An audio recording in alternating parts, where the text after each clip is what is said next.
Some would argue that if you look at the whole canon of Western literature, if you engage with Milton or with Dostoevsky or with Victor Hugo or with George Eliot and Jane Austen, that they tell compelling stories about unity and about how a moral life should be led. And each of those are authors with distinct personalities and distinct stories. And that's different from the Bible, the work of many hands. What is it that is unique about the Bible that means that it contains within it stories that are more compelling and more powerful than even the richest voices in the Western canon? Well, one answer to that that's very straightforward is primacy of position. I mean, you could say that the Bible has the Bitcoin advantage. That's a tongue-in-cheek way of conceptualizing it, but there's a hierarchy of depth, and you can formulate the notion of depth technically. I think the deeper an idea is in a given culture, the more other ideas are predicated on it. So it's the foundation stone, or the primary map from which all other maps are derived. And when you give credence to or pay homage to the great authors and thinkers of the West, you're paying homage to a tradition that has the biblical stories at its foundation. Certainly the case that all the people that you described were intimately familiar with the biblical writings, and what that meant was that their worldview, which is their pattern of attention and action, by the way, their worldview was shaped in the finest details by the underlying structure of the biblical stories. And so there's no doubt that the ideas that are in the Bible have been fleshed out and made more propositional and given diverse forms by the thinkers and writers who've lived in the aftermath of those stories. But it's necessary to orient yourself properly, to have, the space to have that foundation stone under your feet. And so what the Bible does, just so that people understand this more clearly, is the Bible presents, first of all, it presents a hypothesis, a series of hypotheses, you might say. One is that there's an underlying unity that brings together all structures of value. Okay, now the alternative hypothesis is that there's a diverse plurality under everything. Those are the competing claims here. Now, the problem with a diverse plurality is that it's confusing, chaotic, and prone to disintegration and conflict. Now, a unity can go wrong as a tyranny, let's say, but all forms of unity are not tyrannical, despite the postmodern claim. So the first claim is that there's a unity. The second claim is that there's a relationship between the human psyche and that unity. And the third claim is that unity can be characterized. And I mean that technically, the Bible is a sequence of characterizations of unity.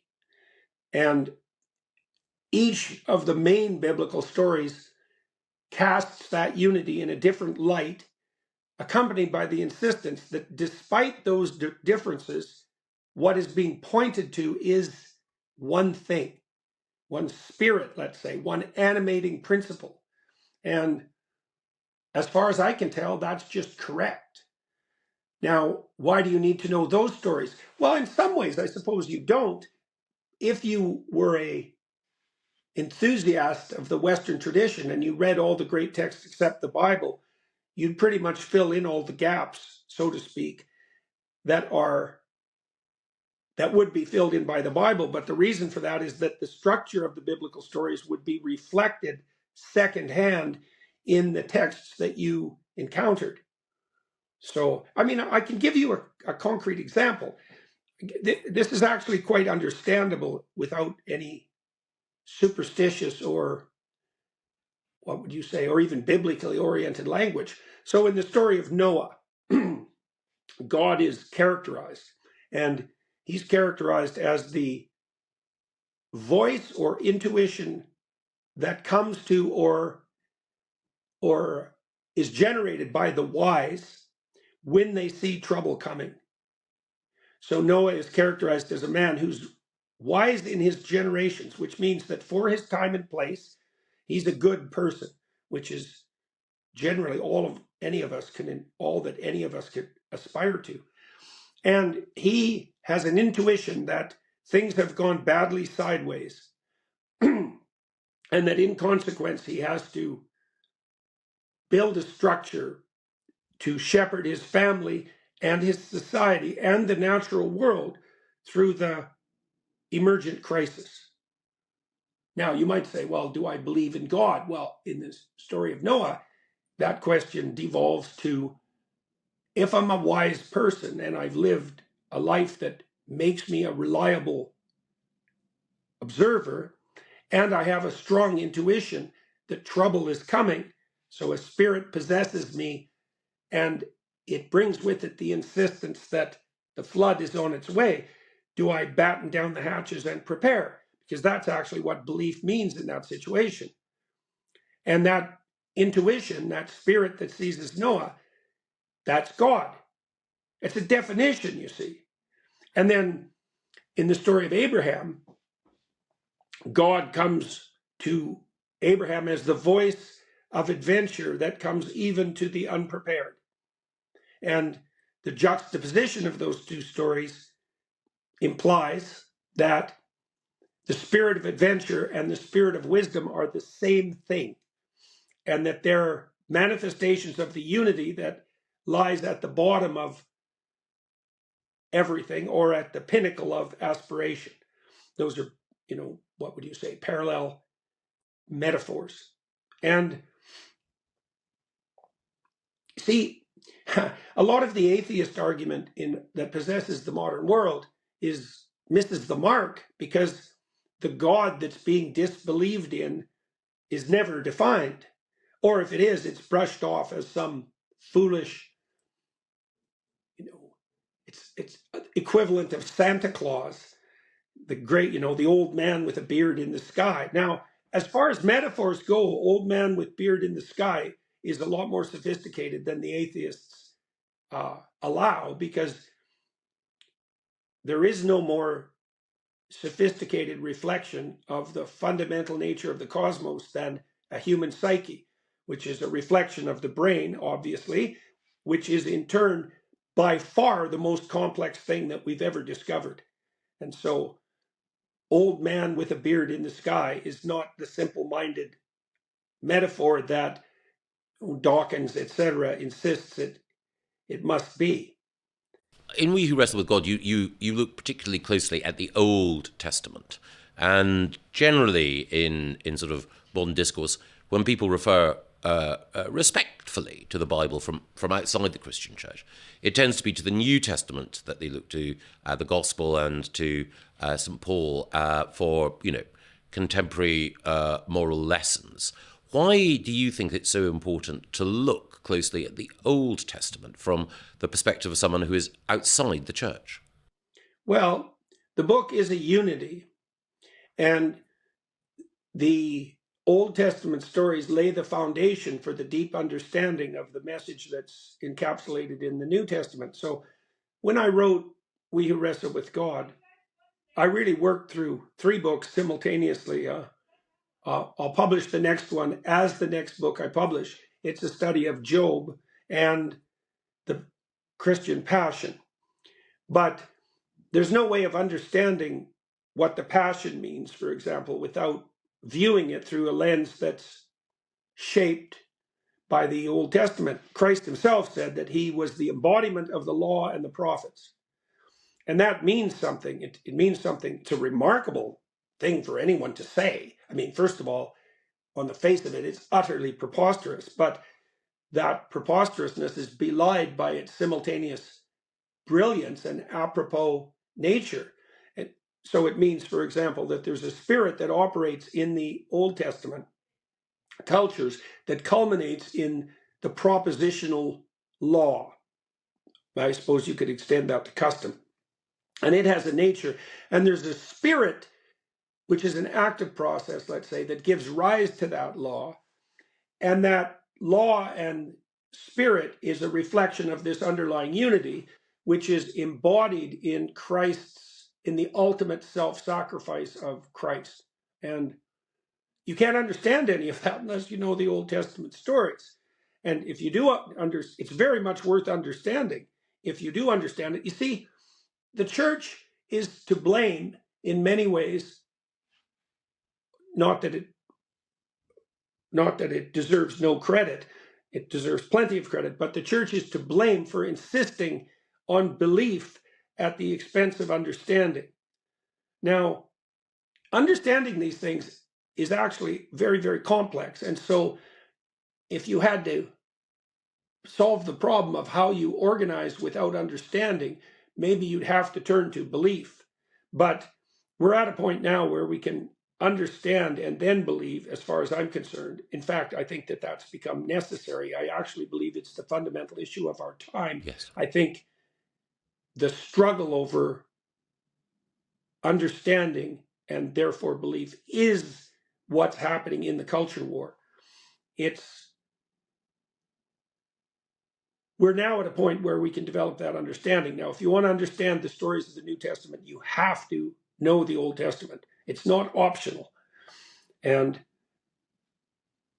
that doesn't mean it's easy. It's not without its challenges. I mean, Richard Dawkins, for example, his critique of the God of the Bible, he characterizes the God of the Bible as a terrorist, as a kind of a fascist terrorist. What Dawkins doesn't realize is that he's making exactly the same argument as the postmodern leftists, right? He's making the argument that the patriarchy is oppressive, that the fundamental spirit of the patriarchy is oppressive. It's like, I don't know, Richard, it isn't obvious to me that you want to side with those people. You can see what they're doing to your own discipline and to the universities, Quite. much to your horror.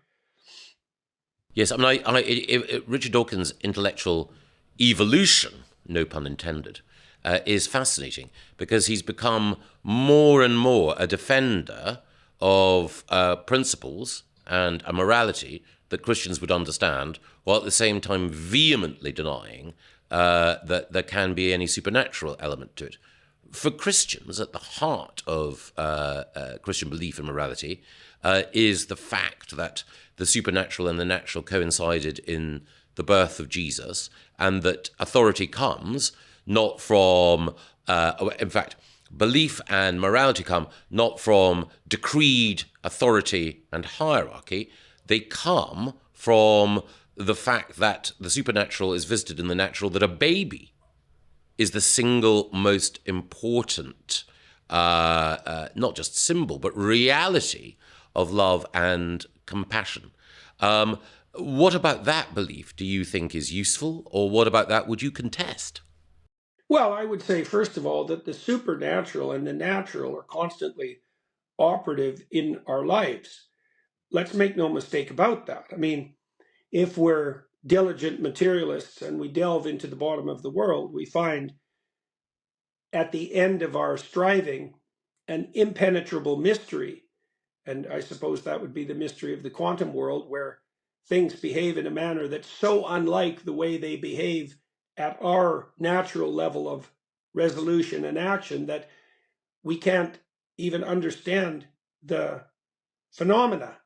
So even in the materialist world, our knowledge grounds out in a kind of irreducible ignorance. And the biblical claim is that the value structure that we necessarily inhabit ascends to a point that's equally mysterious and beyond us. And then that's characterized in various ways. It's characterized in the person of Christ. It's characterized in the various representations of Yahweh in the Old Testament. And what that means in a concrete sense is that the finite, and that would be us, is in a relationship with the infinite. There's no way around that. And that there are elements of that relationship that are supernatural in that they supersede our understanding of even the deterministic processes Yes. that make up the natural world. Now, look, the materialist cosmologists require a miracle to get things going, right? Their technical claim is that the laws of nature break down at the singularity that constitutes the Big Bang. Well, any process that operates outside of the laws of nature is supernatural by definition. So they get their miracle.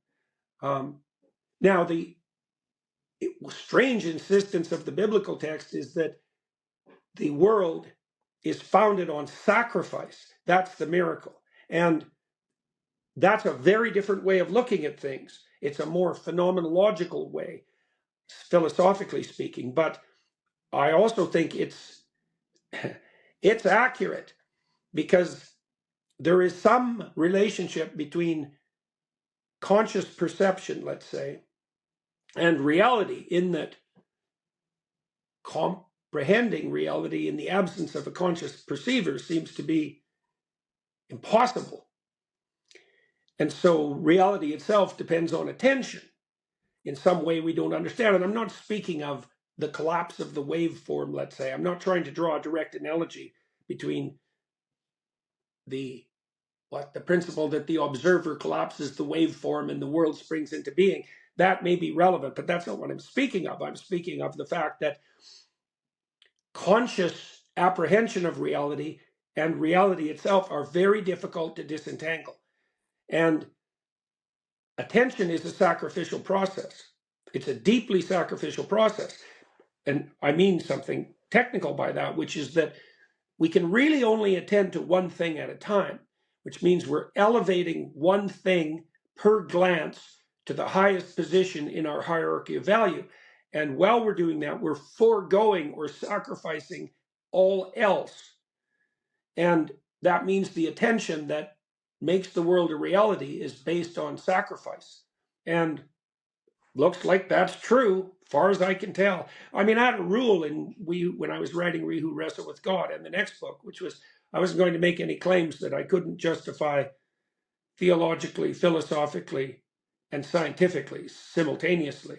And so, I mean, it was a shock to me once I understood that what the claim that reality is predicated on sacrifice meant. Once I understood that attention was sacrificial. There's an extension of that too, of course, which is that society is predicated on sacrifice. And you might say, well, why is that? And the answer is, well, if it's all about you and your whims, momentary whims, which is what it means if it's all about you, then you're not social. To be social means to sacrifice. That's literally the definition of social, because I have to give up something. Even to have a conversation with you, I have to give up full control over the direction of the conversation. Now, I presume that there's a mutual benefit in that, but that's beside the point. It has nothing, that mutual benefit is going to be 100% dependent on the quality of my sacrifice. Yes, and the perpetuation of the human race depends on sacrifice. The very act of being a parent, if it's done at all well, involves sacrifice. Yeah, well, that's the pattern of Mary, right? And, you pointed earlier in our conversation to the fact that there's an insistence, let's say, at the origin of the Passion story, the Christmas story, that the survival of the world depends on the sacred infant. Well, obviously, and the West has forgotten this, and that's why we're in a birth rate catastrophe. Yes. Because we've failed to elevate the Holy Mother and Child to the highest place, right? And so the society collapses when you say, when the abomination of desolation sits on the highest throne, it's time to head for the hills. And any sexuality as hedonism is a good variant of the abomination of desolation. And why? Well, obviously, when a society stops prioritizing infants, it's doomed, clearly. So, and you'd also presume that biologists would be all in on that idea. Would you call yourself a Christian? And if not, why not? Well, I would say, in the deepest sense, yes, but I'm not a typical Christian because I'm striving for understanding above all. So I suppose people might pillory me as agnostic, but that's not true because I don't believe that I don't believe that the proper relationship between this underlying unity and myself would be established as a consequence of intellectual conquest, let's say. That's not the issue. But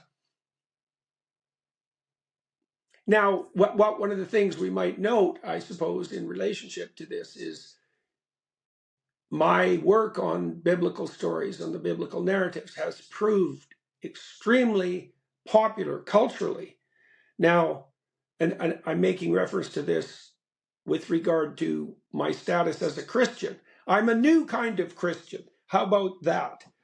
And the evidence for that is that the manner in which I'm discussing these stories has attracted a wide attention from precisely the people who were most disenchanted with the approach of the classic churches.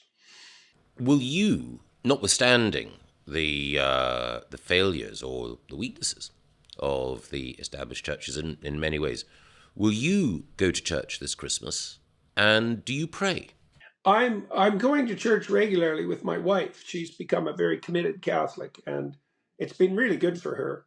And I'm happy to go. I mean, I found that my attitude towards going to church changed substantially after I was very seriously ill for about 3 years. And anytime I can sit for an hour and not be on fire is a perfectly fine time as far as I'm concerned. So I didn't have the patience for the longest time to appreciate the peace of a church ceremony, but that's changed. And also I'm very happy to accompany my wife because I've watched what her conversion has done for her, and it's been nothing but good. So yes, I'm attending, and I'm not a critic of the churches precisely. I mean, I'm the fact that the Catholic Church has managed to sustain Christianity for 2,000 years, despite all the upheaval and despite the broad range of people that the message had to be promoted to, is nothing short of miraculous. And I would say the same thing about the Protestants, who brought literacy to the entire world, let's not forget, and the Orthodox types whose more tradition-based worship has proved remarkably resistant to the blandishments of the idiot postmodernists. Exactly. So the churches have done a stellar job. I'm not a critic of the churches, but, well, we're at a time where understanding is necessary.